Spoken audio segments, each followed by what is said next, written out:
All right, it's time for this is the final game of the season. So the final game Orange Crush podcast of the 2024 football season. This is David Hood in Austin, Texas, here with Grayson Mann, who is holding down TigerNet Central. Grayson, kind of what we expected in Austin, Texas tonight. Texas, the better team. They come away with the win. A lot of things that we can unpack and talk about over the next few weeks, but let's just try and get to a few things. Number one, Kadekumnick balled out tonight. The kid was fantastic. I thought he was great. And defensively, some of the issues that we saw that popped up late in the year, and really they popped up all year long, they hurt Clemson, and that's what led Texas to the win. Yeah, and I think we stuck on this in the quick instant reaction podcast we've been talking about it all year with the central flaw that this defense has held is getting gashed in the run and really losing the battle in the trenches. And obviously everyone's going to have a theory as to why in the coming weeks. And there could be things here or there that are coming. But I think for Clemson, it's central flaw as it reared its ugly head in the worst possible scenario. I think you put out on Twitter 8 plays for 216. Rushing for Texas. Blue and Wisner were incredible. Just bruisers all afternoon. But yeah, to your point about Klubnik, I think there was a central question heading into 2024. What is Cade Klubnik going to be? What's going to be his legacy here at Clemson? I think he's done himself a lot of favors, not in just the court of public opinion, but just from a pure football standpoint. The kid really has balled out this year. And should he come back? I know he had sort of a professional answer about I'm just focusing on the end of the season. Should Klubnik return in 2025, I have no doubt he'll be a Heisman contender and one of the favorites to win that trophy next year. Should be a lot of fun. And I think that tonight, I didn't know what to expect out of the offense. Texas, I've put it out there for over a week now, 329 yards, the most yards they've given up all year. That was to Florida in a game in which Texas went up 35-0. And then you have, Georgia didn't gain 300 yards on them in 2 games. That's a pretty good Georgia offense. This team has been stingy. Clemson went for over 400 tonight. Cade Klubnik threw for more yards than they had given up total yards in a game this year. So this offense, for the first time really all year, I felt like found itself, and it looked like it used to look, with wide receivers making plays all over the field. And oh, by the way, they did it without any semblance of a running game. Phil Maffa went out in the first half, never came back, and it was kind of a running back by committee with Adam Randall, who's going to stick at running back, according to Dabo Swinney. He's going to stick there. David Ezemume, Keith Adams Jr., Jarvis Green came in. He caught a touchdown pass, but it was Cade Klubnik really kind of carrying the team on his back with his legs too. He was the leading rusher out there tonight. So, the fact that they did this without the threat of a running game, impressive. Yeah, it's sort of that situation where you in the press box knew it was coming. Texas knew it was coming. I'm sure in their film study, they certainly identified that. You can see in the November tape that Phil Maffa is not the same back, and they're having to sort of figure it out from the rest of the pieces that they have. And so it will be interesting next year, David. And obviously, 2025 is going to start to come into focus of who is going to be those central pieces in a world without Phil Maffa. Obviously, they've been getting used to that just because of the injury. But Adam Randall provided Clemson with their largest run of the day of 41 yards.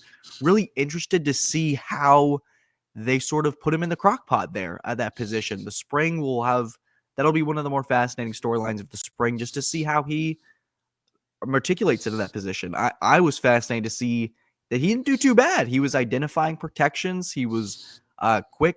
It didn't look like he was completely unnatural for him. So maybe they have something there and a fresh start for one of their core leaders on this team. And I just wanted to be known, Chapel Fowler of the State asked Dabo a question, I think, about Adam Randall, and it was kind of funny. Dabo had a great answer. He said, yeah, we moved him there the first practice after the ACC championship game. And I remember telling all of you guys on TigerNet, hey, Adam Randall's going to play running back against Texas. And both Chapel Fowler and I think even Larry Williams, we tried to get Dabo to own up to it in his Tuesday press conference. And Dabo kept cutting us off. And You guys must not like Aziamume. You guys must not like Jarvis Green, which I thought was kind of funny. And Dabo told Chapel Fowler, he's like, but you guys knew it, and I appreciate you kind of playing along with it. So some funny byplay there. Yeah, we kind of knew a little over, a week and a half ago that Adam Randall was going to get some snaps at running back. I just didn't know how many. And it's a good thing to have going into the spring because, now if you're doing that, then I just don't know how much you trust Jarvis Green and David Eziamume and Keith Adams. And by the way, there's that kid Gideon Davidson who I think is going to be special on campus. He was wearing 9 the other day. He's not going to be wearing 9 in the spring. It's going to be a little different number. But man, I think for the first time in a long time, this is going to be an exciting offseason. Clemson's gone into the portal. I think they may go into the portal again before this, before the spring is out, maybe even before January is out. I think they may have to go into the portal again. A lot of good pieces coming back. There really needs to be decisions made on the defense. You saw guys out there tackling the football, not the runner. Gap integrity was shot. Guys just can't shed blocks. That's all fundamentals.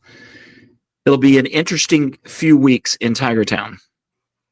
Yes, and I think we'll sort of beat around the bush here on this podcast, but some of those things hark back to this is a very talented group, but a very flawed group.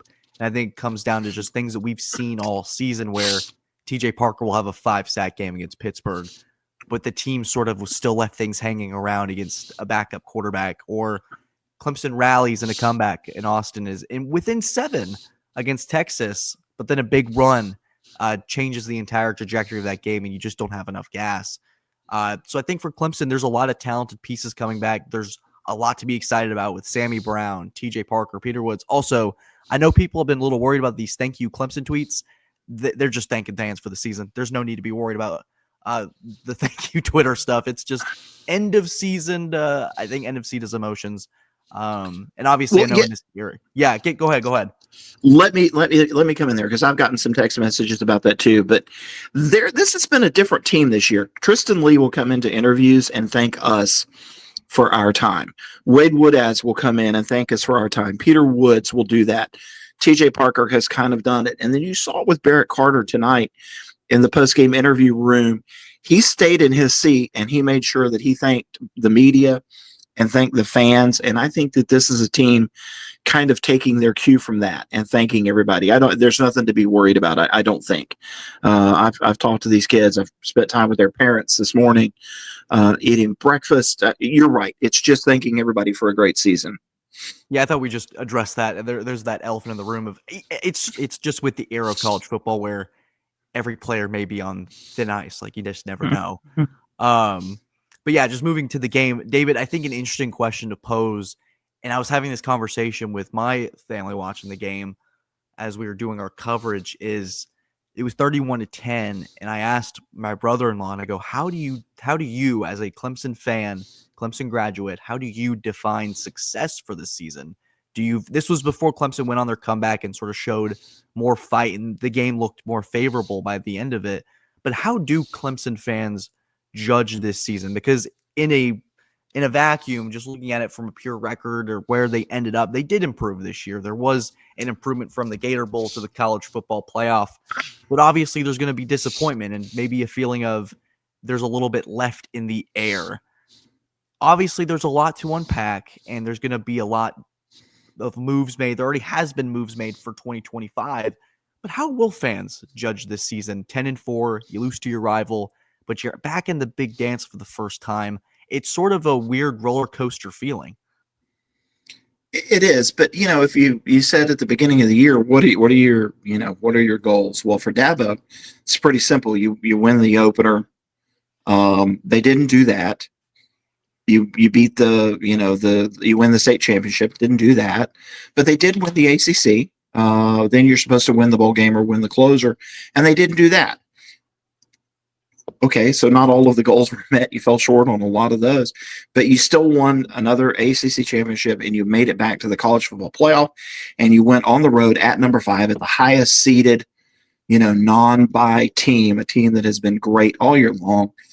And you went to battle with them, and it was a game in the fourth quarter. And I think you look at that and go, it is a step in the right direction from last year.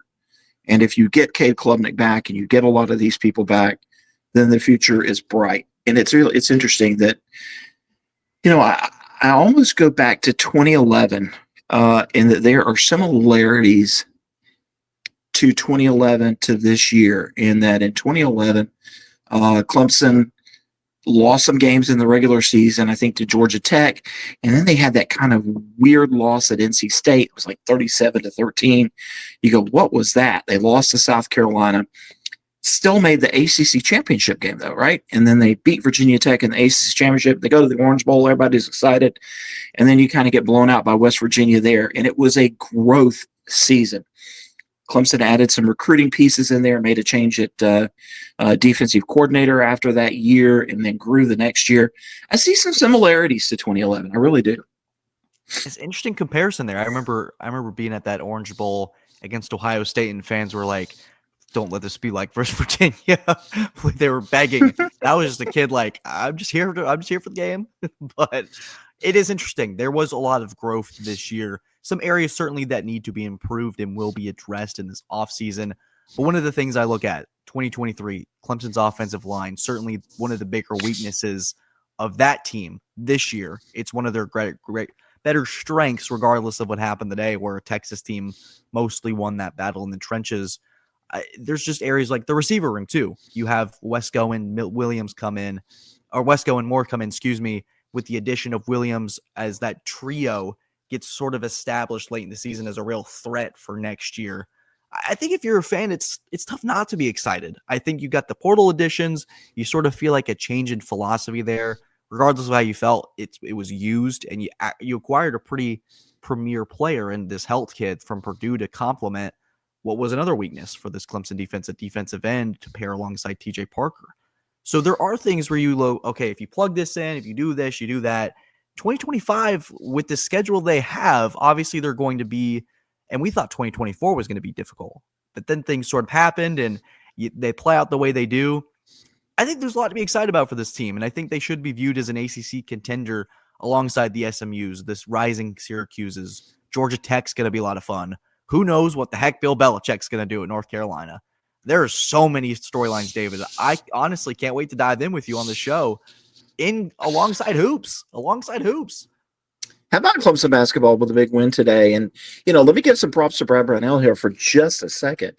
Clemson picks up Will Helt in the portal, the defensive end, who's out of Indiana. And as I understand it, somebody in his family, maybe his parents, went to DePaul, not DePaul in Chicago, but DePaul, where Brad Brownell went. There was a connection there. Carmel, Indiana, where he's from. Brad Brownell's got family there. They all kind of know each other. And Brad Brownell apparently talked to Will Helt and the family and was a key piece in helping bring a defensive end for Dabo. So props to Brad Brownell there. There we go. Some Clemson basketball propaganda, as Mr. Cliff Spammons would put it on this football-related podcast. David, your boots on the ground in Austin. Just sort of what maybe were those closing thoughts as you sit in like the empty stadium, you're getting ready to leave, and you try to find the right words to describe the 2024 season. As we close the book on that, what were sort of my thoughts were sort of disappointing result, but I think a lot of promise. What was sort of your take as we head to 2025? Sure. We went down to post-game interviews, asked Dabo the questions that we felt like we needed to be asked. He gave the answers that I fully expected him to give, regarding staff changes and all of that. But when I got back up to my seat, there was a sheet of paper there, and it was from the Chick-fil-A Peach Bowl. And it said, hey, welcome to Atlanta. Here's how you apply for credentials for next week. Here's where the media hotel is, and here's an abbreviated media schedule for you. Welcome to the Peach Bowl. Well, that's not for me. That's for the winners. That Texas gets to go on to the Peach Bowl. And I thought, there is a finality to all of this that you don't really expect. This is the earliest that a Clemson football season has ended since 2004, when the brawl kept the Tigers out of a bowl game. But you took a look at what Texas was today. The stadium is fabulous. Their game day atmosphere is really good. I don't think their tailgating is great, not that I could find. Um, but they have a great game day atmosphere. I think it was good for Clemson to come on the road. I think it was good for Clemson to come into this environment, to play like they did, to come from behind, to battle. It was a physical football game. Texas had some players that got knocked around out there in this football game. But there is a finality to it all. And now you sit here and go, okay, this is it for now. And we get to do some more fun things when spring practice starts in a couple of months, and we get to see all of this shake out, and we'll go through a spring practice and a spring game, and then have us in these high school camps, and then before you know it, we'll be back at football. But just on my end, incredibly blessed to be able to do this.